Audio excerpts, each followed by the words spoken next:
Étudiantes et étudiants, bonjour. Bienvenue dans ce cours à distance consacré au module marketing stratégique et audit marketing dans le cadre du master marketing stratégique et management commercial. Donc, du deuxième chapitre, sachant que le premier chapitre a déjà été traité en classe et avec des exercices. Avant d'aller à la définition de la planification stratégique et des objectifs stratégiques, j'aimerais revenir sur deux concepts importants. Le premier concept concerne les systèmes de gestion et le second concerne le concept du management en lui-même.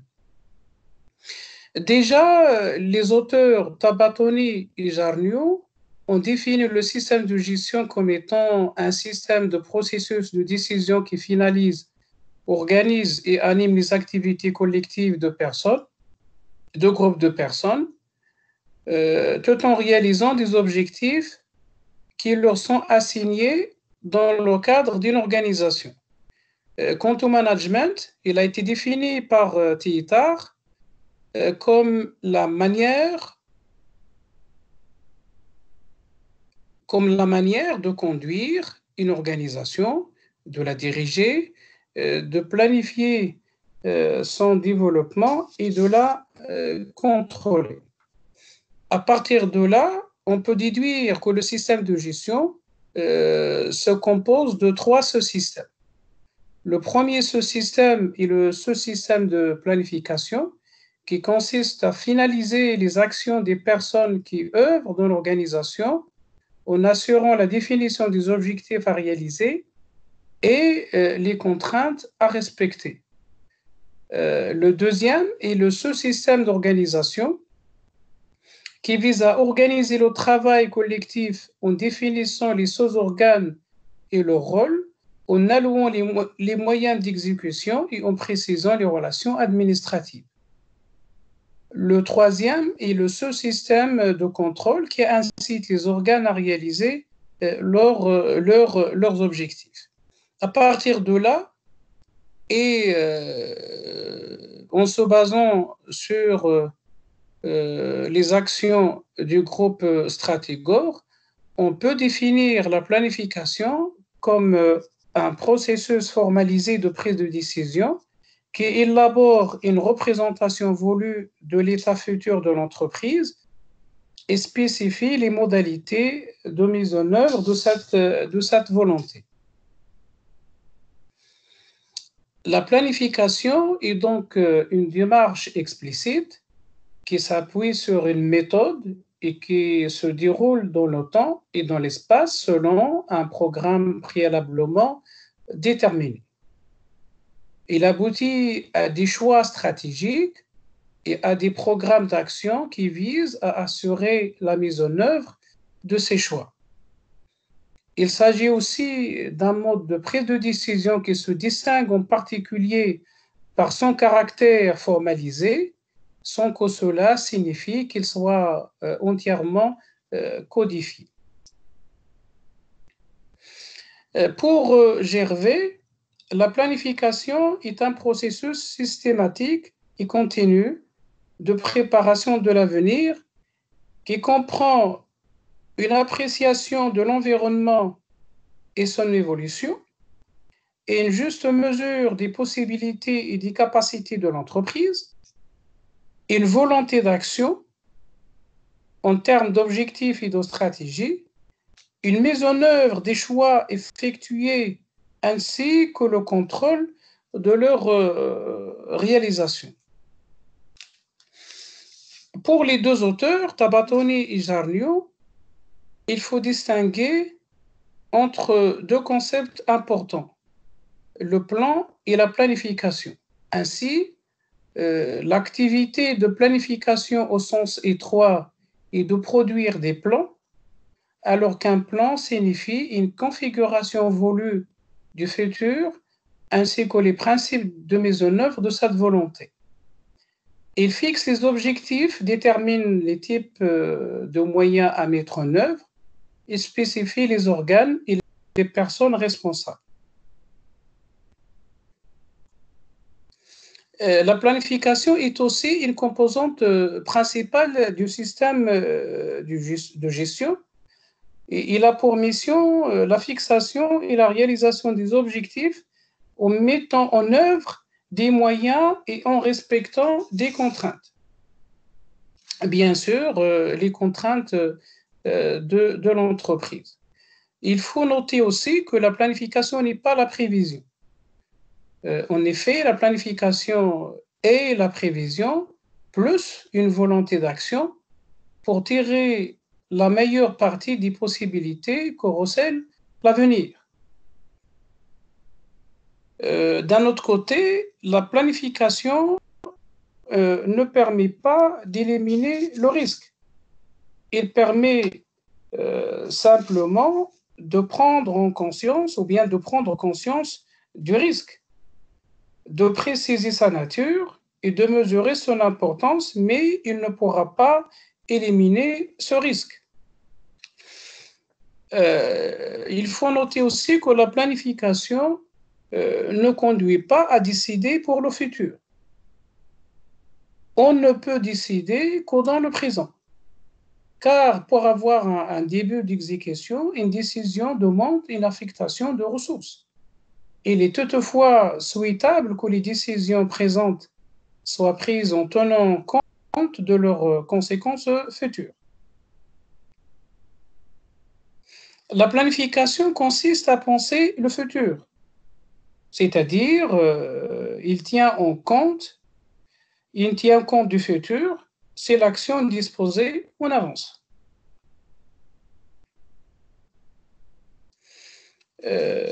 On peut dire aussi que la planification, c'est le fait de contrôler le futur. Pas seulement le futur, mais agir sur lui. Il s'agit de concevoir un futur désiré et les moyens qui permettent de le réaliser.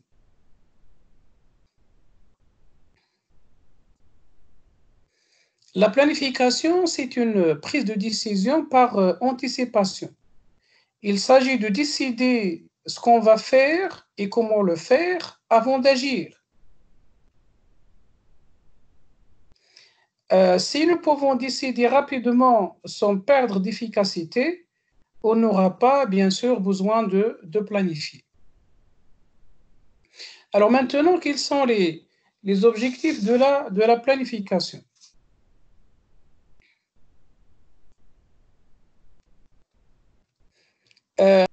Si vous êtes un dirigeant, la planification est un processus qui va vous permettre de faire le point sur votre organisation ou entreprise, de choisir où vous désirez l'orienter et de trouver les moyens d'y arriver. Il vous permettra aussi d'obtenir la participation de votre groupe pour brosser un tableau de l'avenir que vous souhaitez. Il pourra vous permettre aussi de dresser un plan empreint de souplesse ou une carte routière de stratégie à partir des discussions internes et de l'apport de sources extérieures. Il vous permettra aussi d'orienter votre organisation dans une direction précise menant à la réussite.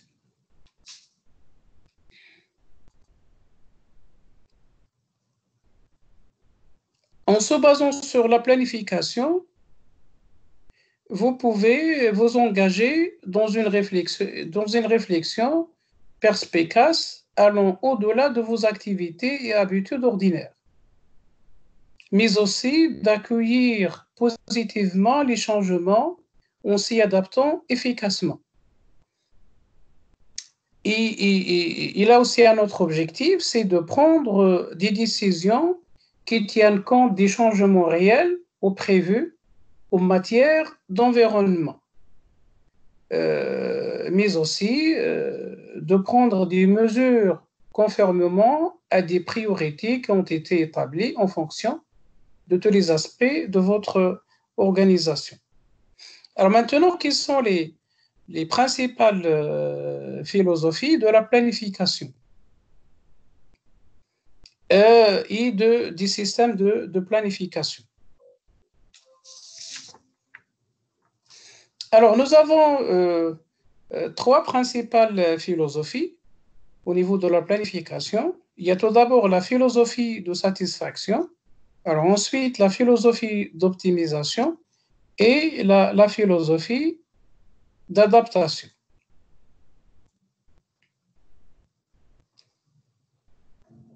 Alors, en ce qui concerne la première, à savoir la philosophie de satisfaction, on peut dire que la planification satisfaisante est une expression forgée déjà par ces mots, afin de désigner les efforts qui visent à atteindre un certain niveau de satisfaction sans le dépasser.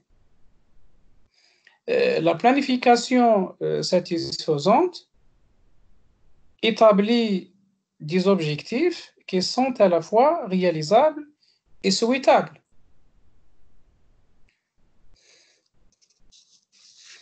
Alors, les caractéristiques de la planification de satisfaction sont les suivantes. Tout d'abord, la fixation des objectifs non pas au niveau le plus élevé. Ensuite, la recherche de moyens accessibles et non les meilleurs. Dans un objectif de satisfaction, la planification cherche à réduire les écarts par rapport aux stratégies et ne perd pas un changement important dans la structure.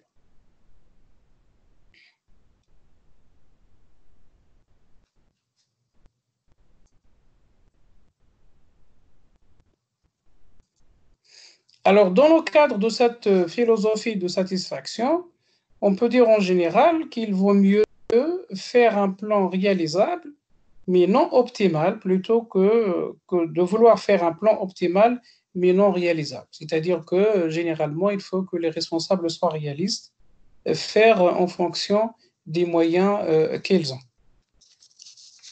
Alors, la deuxième philosophie dans le cadre de la planification est la philosophie d'optimisation. Dans ce type de planification, les planificateurs font un effort pour faire de leur mieux et non pas pour faire assez bien. Cette approche optimisante s'est rendue possible grâce à l'utilisation des méthodes et modèles mathématiques. Il comprend, ou bien il se base sur trois principes.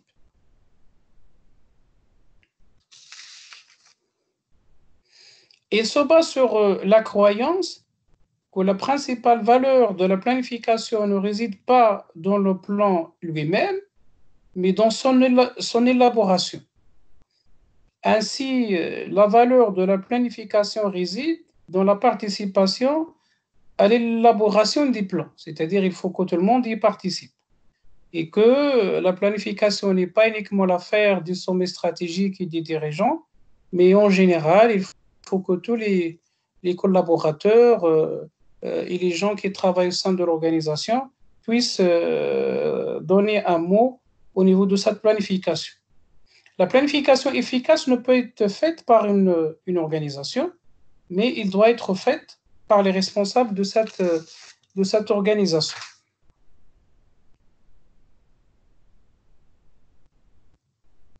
Les besoins de la planification proviennent du manque de direction effective et de contrôle efficace. Le principal objectif de la planification serait donc de désigner une organisation et un système pour la diriger. La connaissance de l'avenir peut être classée sur trois rubriques. tout d'abord la certitude, l'incertitude et l'ignorance. Chacune requiert une planification différente. En ce qui concerne la première, c'est-à-dire la certitude de l'engagement, quand les aspects de l'avenir sont pratiquement certains, nous pouvons élaborer la planification engagée. Mais des contrôles appropriés devraient tenir compte de la possibilité d'erreur. La deuxième possibilité, toujours au niveau de la philosophie d'adaptation, c'est le cas de l'incertitude et de l'opportunité. Il y a des aspects de l'avenir dont nous ne pouvons pas être certains, mais par contre, nous savons que certaines éventualités sont susceptibles de se produire. Dans ce cas, il faut recourir à la planification dans l'imprévu, c'est-à-dire qu'il faut préparer un plan pour chaque éventualité, de telle sorte que l'on puisse exploiter rapidement toutes les possibilités qui sont offertes à l'entreprise. On appelle ça la planification par scénario. Le troisième cas de figure, toujours au niveau de la philosophie d'adaptation, c'est en cas d'ignorance, flexibilité. Alors, il y a des aspects de l'avenir que nous ne pouvons pas anticiper. Par exemple, des événements politiques, on ne peut s'y préparer directement, mais on peut le faire par le biais de la planification flexible.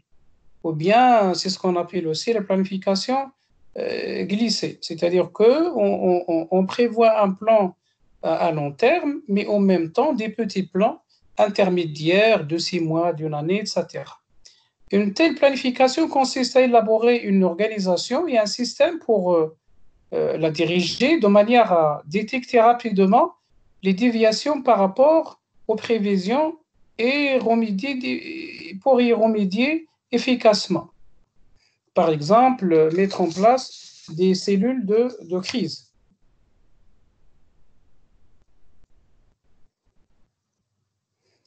Alors, quels sont maintenant les principaux systèmes de planification que nous avons?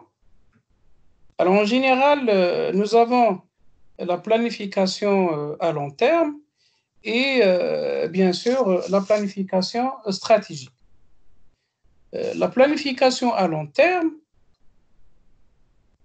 présente les caractéristiques suivantes. Alors, tout d'abord, il est fait sur un horizon qui va de 3 à 5 ans. Généralement, c'est le cas. L'environnement pris en compte est limité au marché sur lequel l'entreprise est présente, c'est-à-dire qu'il ne prend pas en considération la concurrence ou bien les autres marchés. Généralement, il prend en considération uniquement le secteur de l'entreprise. Les prévisions sont des extrapolations du passé. En général, dans ce cadre-là, pour prévoir, on se contente d'extrapoler le passé. Les prévisions comprennent des tendances estimées de la demande, des prix et des comportements concurrentiels. Alors à ce niveau-là, toujours au niveau de la planification à long terme, l'accent est souvent mis sur les contraintes financières. Alors on néglige les autres aspects. Les méthodes quantitatives de gestion prévisionnelle, notamment en production, sont toujours ou bien largement utilisées. Maintenant, pour la planification stratégique, le terme de planification stratégique est né dans la littérature américaine pendant la période de 53-60, c'est-à-dire les années 53-60. Il s'applique aux méthodes de détermination des stratégies qui permettent de mettre en œuvre les objectifs fixés ultérieurement. Le terme lui-même n'est pas parfaitement fixé. Certains parlent de planification globale ou intégrative et d'autres parlent de plan synthétique ou d'ensemble. Alors, enfin, vous avez un petit schéma qui résume les principales étapes par lesquelles passe la planification stratégique. Alors, généralement, il y a l'analyse des possibilités et menaces, que ce soit au niveau de l'environnement interne et externe de l'entreprise. Donc, on analyse l'environnement général et bien sûr les conditions au sein de l'industrie, c'est-à-dire le secteur dans lequel opère l'entreprise. Et par la suite, on analyse les forces et les faiblesses de l'organisation. C'est généralement des éléments que l'on trouve au niveau interne. Par la suite, l'entreprise fixe ses principales orientations. Donc, c'est la formulation des objectifs et missions. Et puis, il examine les différentes options possibles et les choix de la stratégie appropriée. Donc, à ce niveau-là, l'entreprise élabore un certain nombre de stratégies, des stratégies d'ensemble, stratégies sectorielles, stratégies fonctionnelles, etc. Et par la suite, l'entreprise établit des liens entre les stratégies d'une part et les plans opérationnels. Alors, l'objectif ici, c'est de mettre en œuvre les stratégies. Et puis, vers la fin, bien sûr, l'entreprise, il analyse les plans visant à assurer la réalisation des objectifs à travers, en général, une opération d'évaluation et des contrôles. Donc voilà, je vous remercie et je reviendrai par la suite dans la deuxième partie de ce chapitre qui concerne les objectifs stratégiques de marketing. Merci beaucoup.